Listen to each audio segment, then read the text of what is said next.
November 25వ తారీఖు పంచమి మంగళవారము ఉత్తరాషాఢ నక్షత్రము త్రిపుష్కర యోగము అనేటువంటిది ఆ రోజున ఉందండి. త్రి అంటే 3 అని అర్థము, పుష్కరము అంటే వృద్ధి అని అర్థం అనమాట. అంటే ఆ రోజున ఏ కర్మ చేసినా అది మూడింతలుగా త్రిగుణితం అవుతుంది అని అర్థము.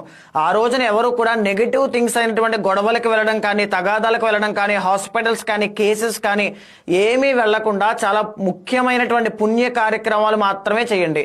ఆ రోజున ఏవైతే చేస్తారో అది ఖచ్చితంగా 3 సార్లు మళ్ళీ మీ జీవితంలో రిపీట్ అవుతాయి.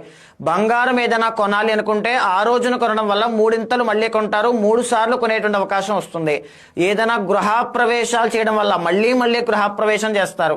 ఏదైనా రిజిస్ట్రేషన్ చేయడం వల్ల మళ్ళీ స్థలాలు కొనడం ఇలాంటి యోగం పడుతుంది. బట్టలు కొనడం కానీ, దాన ధర్మాలు చేయడం కానీ, ఇంట్లో కావాల్సిన వస్తువులు కొనుగోలు చేయడం కానీ, అప్పులన్నీ కూడా తీర్చడం కానీ, ఏదైనా సరే ఇలాంటివి ఏవైనా ఉంటే ముఖ్యమైన పనులన్నీ కూడా త్రిపుష్కర యోగం నాడు చేయాలి. ఇదే కాకుండా పుణ్య నదీ స్నానాలు చేయడం, వ్రతాలు చేయడం, ఉపనయనం చేయడం, గృహప్రవేశాలు, ఏదైనా సరే దైవ దర్శనాలు, తీర్థయాత్రలు ఇవన్నీ కూడా ఆ రోజున చేయడం వల్ల మళ్ళీ ఆ స్వామిని దర్శించుకోవడం కానీ, ఆ పుణ్యాన్ని సంపాదించుకునేటువంటి అవకాశము, ఆ బుద్ధి వివేకం అంతా కూడా ఆ యోగం తప్పకుండా మీకు